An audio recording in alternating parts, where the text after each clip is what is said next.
Pleasure, no pressure. Okay, good evening ladies and gentlemen. For those of you that don't know me, my name is Ross. Having known Ben for almost 9 years, I was given the honour of being best man for today's fantastic event. I've got to admit, I have been rather nervous about today's speech, as it's a family occasion. The last thing I want to do is cause offence to anyone by talking in too much detail about Ben's college past. Now, this really started to worry me last night when I was practising in front of the mirror in my hotel, and even my reflection was looking a bit horrified.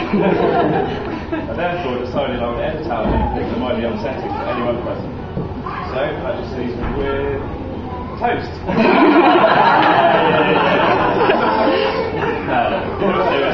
I could stand here and I could read off a dozen stories involving alcohol, vomiting, passing out. They wouldn't be true. Sorry, I should embarrass the bride on a big day. Sorry, Anne. You're not given. Actually, before I continue to assassinate Ben's character, I would just like to say, or just like to reiterate, how stunning the bride has looked today in both of her outfits.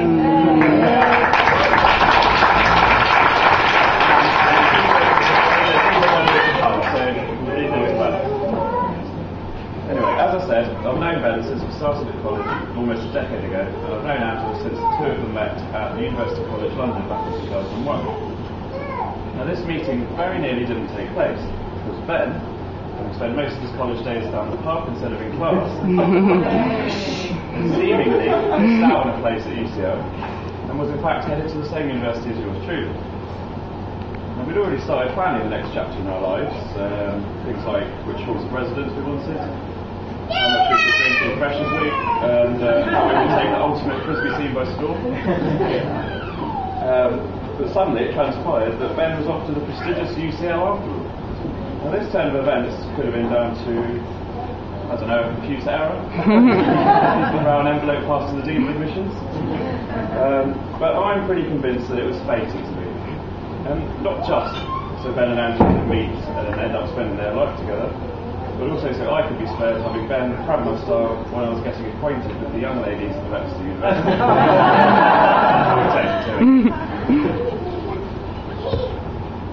I've been trying hard to remember an anecdote about Ben that didn't involve either tequila slammers, karaoke or nudity. I probably would have failed in this, but fortunately, and somewhat ironically, I was provided with one just 2 weeks ago at the Stag Week. I think it sums up Ben's character very well. Don't worry, Ben. I'm not going to tell the one about the lap dancer in the baby.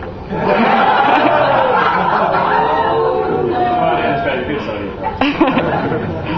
Anyway, so a trip down to the Cornish fishing village of Merbegizzy provided the perfect location for Ben to embark on a midnight dip in the sea.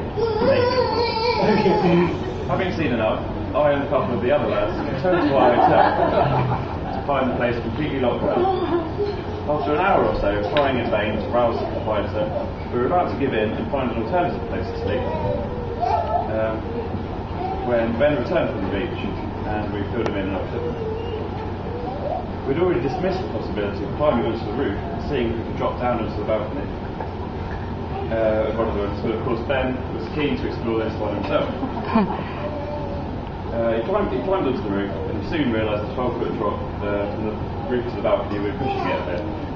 And so we again resigned ourselves to a night on the floor. But Ben, undeterred, had located a long piece of hosepipe somehow. And to our incredulity, he suggested that he tie it around his waist and abseil down the same route. Now, so I don't incur the wrath of the bride at this point, I must point out that we tried our best to deter him from this course of action. And by that I mean we held the other end of the hosepipe and lowered him onto the balcony. Anyway, despite a worrying few seconds when he didn't respond, he did make it safely onto the balcony, as you can see, and he opened the gate and let us all in.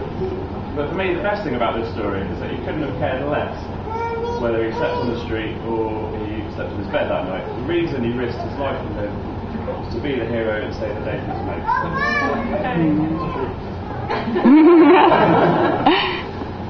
And Ben's mates certainly do think very highly of him. In preparation for this speech, I've asked a few of them if they could sum up Ben in a few words. And here are some of the answers I've got.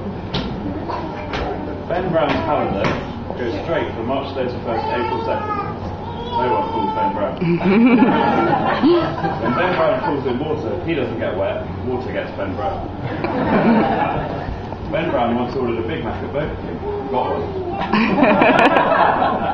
Ben Brown is the only man to defeat a brick wall at a game of tennis. Finally, Ben Brown once won a game of Connect Four in only 3 moves. Anyway, that is enough being up his ego. What can I say about Ben and Angela as a couple? Well, they're the most willing hosts I've ever met. They're always prepared to offer a sofa bed, sleeping bag, or a kitchen floor to friends and complete strangers alike after a night out. They're always available for a quick drink and catch up whenever I find myself in the capital. Although more often than not, this will end up turning into several drinks, a search for a karaoke bar, and a late night kebab. That's what we wanted to do tonight, actually. Their commitment to each other cannot be questioned, and although this wedding has been a long time coming, they are as happy and as in love as when they got engaged almost 4 years ago. And I mean it when I say I could not have chosen a better wife for my best friend.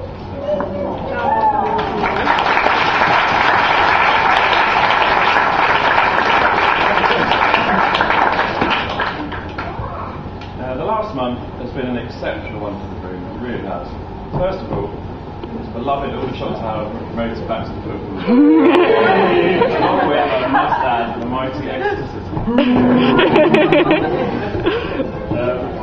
Secondly, he landed himself a lucrative new job with Haringey Council. And if that wasn't enough, he's capped it all off by marrying a girl of his dreams in front of his wonderful audience. As best man, I could not be more pleased with him, and I'm sure I'm not the only one here who thinks that Ben and Angela have a fantastic future ahead of them. So, if you can all now join me in raising your glasses to toast the happy couple, Ben and Angela.